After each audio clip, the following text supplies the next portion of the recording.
This whole Doc Rivers situation is crazy to me, but I think it's a little more crazy that I'm actually starting to enjoy it a little bit. For those who don't know, head coach of the Milwaukee Bucks, Doc Rivers, has been catching some heat the past couple of days, starting with JJ Redick on First Take yesterday, basically saying Doc Rivers is always making excuses. He never pins the blame on himself. It's always something wrong with something else for the reason why his team loses. Patrick Beverley, point guard for the Milwaukee Bucks, didn't really like that, responding to JJ Redick, basically saying like, dude, what the heck, this guy literally saved your career, and now you waited till after your playing days to hop on national TV and shit on this man. JJ Redick would then take to Twitter responding to that, saying like, what are you talking about? I had a contract with a player option to go play elsewhere for the same role for more money.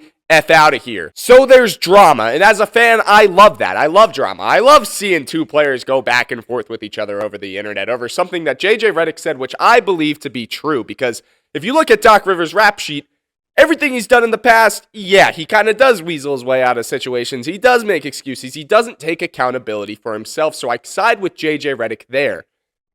But I also see where Patrick Beverley's coming from in the fact that why are you waiting till now to say all this on national TV when you could have said it to him in the locker room when you were a player for that coach? But I think this whole situation is kind of crazy because you look at where this started and when the Milwaukee Bucks hired him, they hired him basically out of nowhere. 2 months ago, this dude was a commentator, and they fire Adrian Griffin and just bring Doc Rivers in kind of just on a whim. Like, it happened, and everyone was kind of shocked, scratching their head. It's like, why would you bring this dude in? Now, when the Bucks first signed Doc Rivers, I made a video on TikTok basically saying, is it crazy to say that the Bucks season is over this early in the season? This was pre-All-Star break, keep in mind.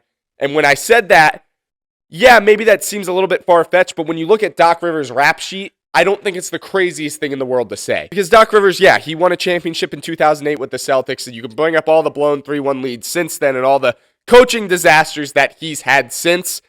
And the Bucks just went out and kind of signed him. The Milwaukee Bucks that are supposed to be a contender, that are supposed to go to the finals on the back of Giannis Antetokounmpo and Chris Middleton and those guys. And you bring in Doc Rivers? And in that same video, I also said, when do teams stop bringing this guy in to coach their basketball team? Because it's like, he's had multiple chances in the past, most recently with the 76ers, that haven't gone well. It's like, how much weight does this championship that he won with the Boston Celtics in 2008 hold?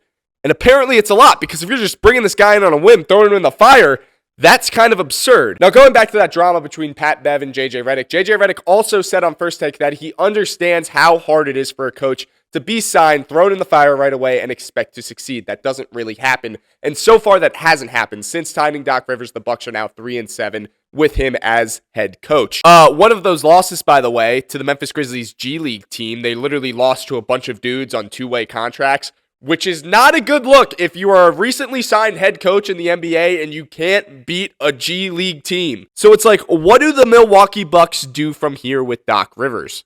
Because they can't get rid of him. They can't bring in someone else. I mean, I guess they could, but what are you just going to keep doing? Playing coaching roulette? No, you don't want to do that. You want your guys to build chemistry. You want them to mesh together and figure it out somehow.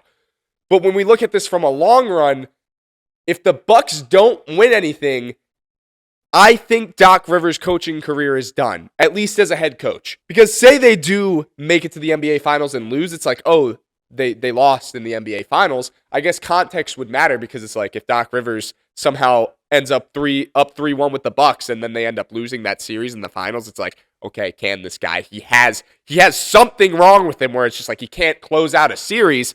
But say they make it to the finals and lose, do they bring him back? Do they bring him back next year?